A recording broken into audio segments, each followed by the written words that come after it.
और एक विवाह, ये तीन मेरे देव आदित्य महादेव के हाथ में है। किसको कब देना है ये उसके खाते में, ये उसके खाते में। एक पत्र आया है, उस पत्र में एक बहन ने लिखा, देखिए, पूरी किताब ही भेजी हो,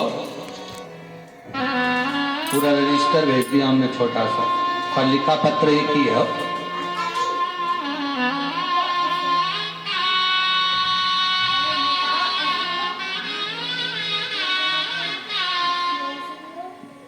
मेरा नाम पूजा शर्मा है, गांव बरखा, कोरसी, जिला सहारनपुर की रहने वाली है।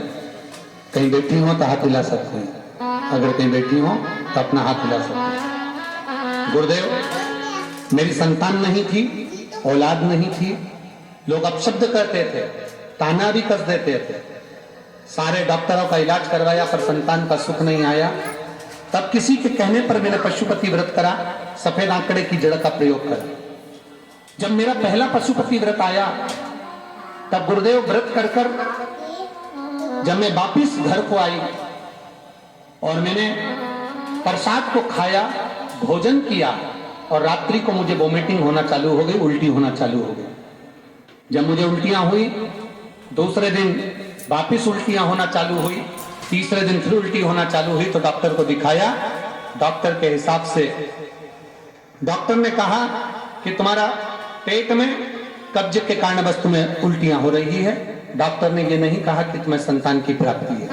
समय निकल गया, हमें लगा कि कब्ज हो रही होगी। 1 महीना निकल गया, 2 महीना निकल गया, पर वैसा की वैसा ही उल्टियां चलती रही।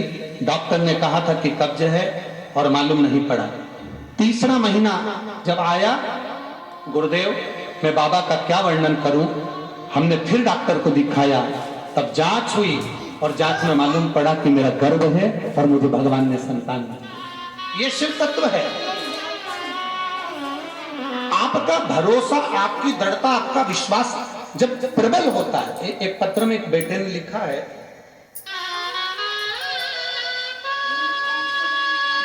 मैं रेखा पाल, पति का नाम सुरेश पाल, निवासी गांधी चौराहा, लालगंज, जिला रायबरेली, उत्तर प्रदेश से हूं। कहीं बैठी हो तो हाथ हिला सकती हैं, अगर कहीं बैठी हो तो हाथ हिला सकती हैं। गुरुदेव, मेरे बेटे का नाम है विवेक पाल। 2019 से सरकारी नौकरी के लिए एग्जाम दे रहा था, पर कुछ ना कुछ कारण से उसका नौकरी नहीं लग रहा था। मेरा बेटा पूर्ण तरह से हार गया और उसने कह दिया, मम्मी अब मैं सरकारी नौकरी के लिए अप्लाई नहीं करूंगा क्योंकि मेरा जॉब ही लग ही नहीं रहा। गुरुदेव, 2021 में पहली बार आपकी कथा टीवी पर सुनी, और टीवी पर सुनते से मैंने अपने बेटे से कहा कि तू एक काम कर, शंकर जी को जल चढ़ाना प्रारंभ कर, और अब की बार अगर एग्जाम देने जाए तो बेलपत्री के बीच वाली पत्ती पर शहद लगाकर शिव जी को चढ़ा कर जाना। मैंने अपने बेटे से जब कहा, बेटे ने कहा ठीक है मां, तू बोल रही है तो आखिरी बार एग्जाम दूंगा, इसके बाद एग्जाम नहीं दूंगा। और गुरुदेव, 2022 में सीजीएल का फॉर्म मेरे बेटे ने भरा, और जैसा मैंने कहा था मेरे बेटे ने वही करा जो आप व्यासपीठ से बोलते हो। बाबा को जल चढ़ाया, बेलपत्र चढ़ाई और उसमें एग्जाम दिया। मैं बाबा का क्या वर्णन करूं गुरुदेव, जो एग्जाम बेटे ने 2022 में दिया था, बाबा की कृपा से उसका रिजल्ट 14 मई 2023 को आ गया, और मेरा बेटा दिल्ली केंद्रीय मंत्रालय में असिस्टेंट सेक्शन